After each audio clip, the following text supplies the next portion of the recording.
스코틀랜드의 의사 에스테일이라는 사람이 아주 큰 그런 수술을 우리가 마취 안 하고 수술한다는 건 불가능하잖아요. 일반인들에게는. 그런데 이 의사는 마취를 하지 않고 이렇게 큰 400건 가까운 그런 대수술을 성공을 했어요. 뭘로 했을까요? 최면이라는 걸 활용한 거예요. 그럼 최면을 활용했던 건 최면이 뭐였나요? 정의가? 최면의 정의? 뇌가 일으키는 착각이잖아. 착각이고. 뇌가 일으키는 착각. 그러면 우리 이 뇌에 반복적인 어떤 암시를 통해서 물론 뭐 최면 유도 과정에서 잠재의식이 바로 뚫고 들어간 거예요.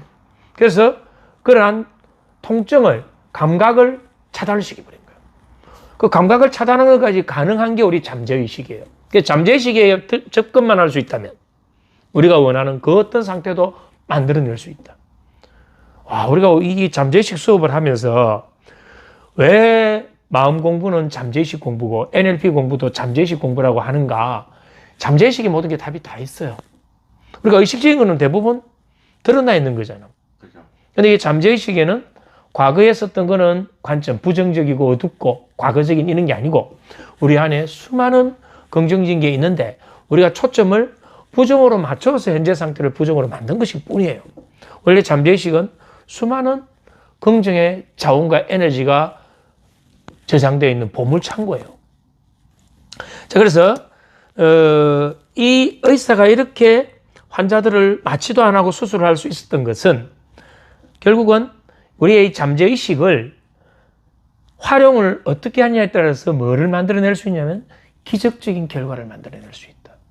그것이 공부 쪽이었던, 일 쪽이었던, 인간관계였던 어떤 부분에든 우리의 잠재의식을 긍정적으로 활용할 수만 있다면 원하는 어떤 것도 잠재의식에서 이루게 해준다. 예, 그 이야기예요.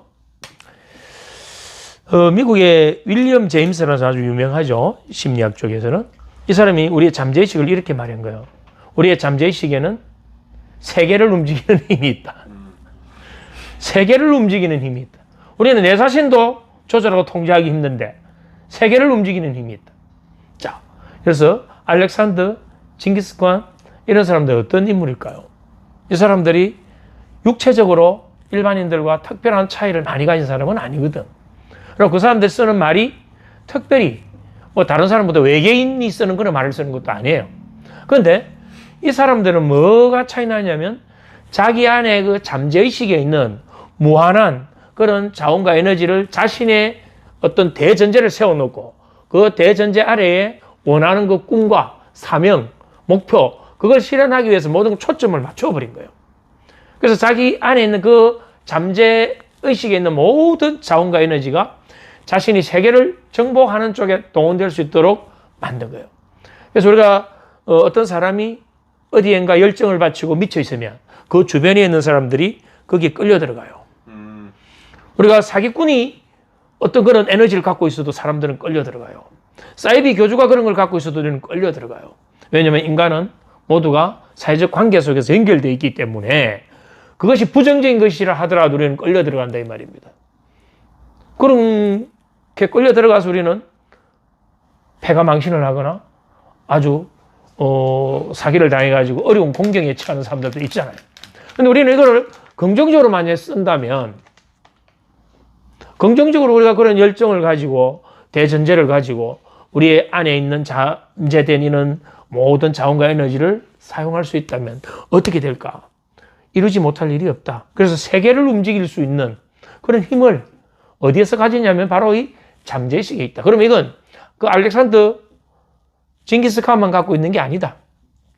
모든 사람이 다 갖고 있는데 특정한 누군가는 그것을 알아차리고 그것을 쓸 뿐이고 대부분의 많은 사람들은 그것에 접근할 수 없도록 차단되어 있어요. 그 차단을 누가 시켜놓냐면 성장 과정에서 누군가가 거기에 전부 다 덫을 쳐놓았단 말이에요. 이건 위험해. 이건 가지마. 이건 네가 할 수 없는 거야. 라고 덫을 쳐놨을 뿐이죠. 어떻게 알렉산더 징기스칸이라는 사람은 세계를 정복하겠다고는 생각을 했을까요? 그 덫이 없었던 거예요. 우리나라에도 그런 위대한 인물 있잖아요. 이수진 장군 같은 분은 어떤 걸 우리가 역사에서 교훈을 받을 수 있나요? 배 12척으로 가지고 수백 척의 외 함선이 들어오는데 도망가기 바쁘고 내가 살아야 되는데 그런데 자신의 그 잠재의식에 있는 그 대전제를 세워놓았던 그 대전제 아래에서 이순신 장군은 할 수 있다. 이길 수 있다. 라는 그 신념으로 전쟁을 한 거 아닐까요? 그렇다면 이순신 장군이 특별한 재주가 많은 게 아니었다 이 말입니다. 자신의 그 잠재의식에 있는 그 모든 그런 자원과 에너지를 자신의 대전제에 일치시키고 이순신 장군의 대전제가 뭐였을까요? 국가를 나라를 지키고 백성을 지키는 그러한 자신의 그 대전제, 자신의 그 사명을 실현하기 위해서 자기 목숨을 내놓은 사람이잖아요. 우리 조선시대 후기, 조선 후기의 실학자 중에 정약용 선생님이 있죠. 저는 사실 정약용 선생님이 그렇게 훌륭한 분인 줄 어릴 때는 몰랐어요.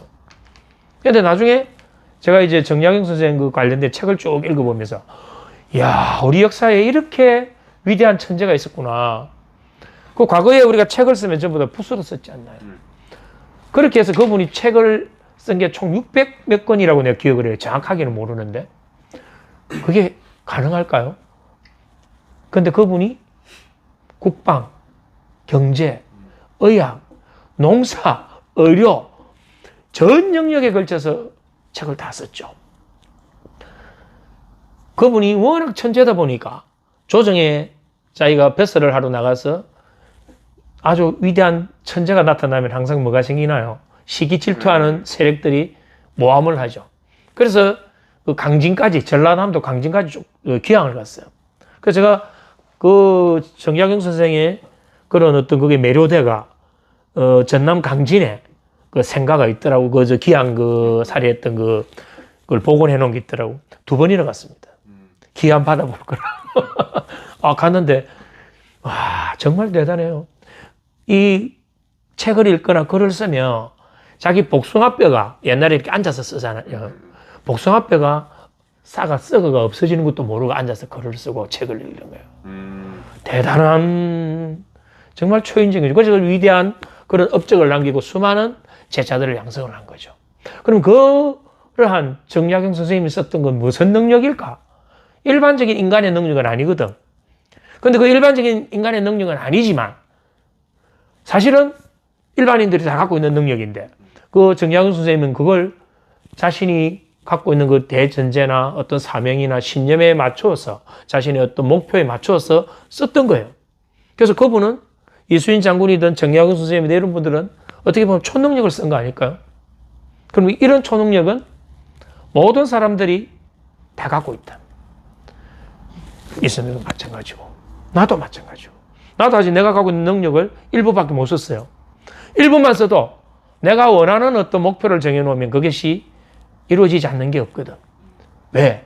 내 대전제는 하마대지니까. 내 잠재의식은 항상 그렇게 작동되고 있어요.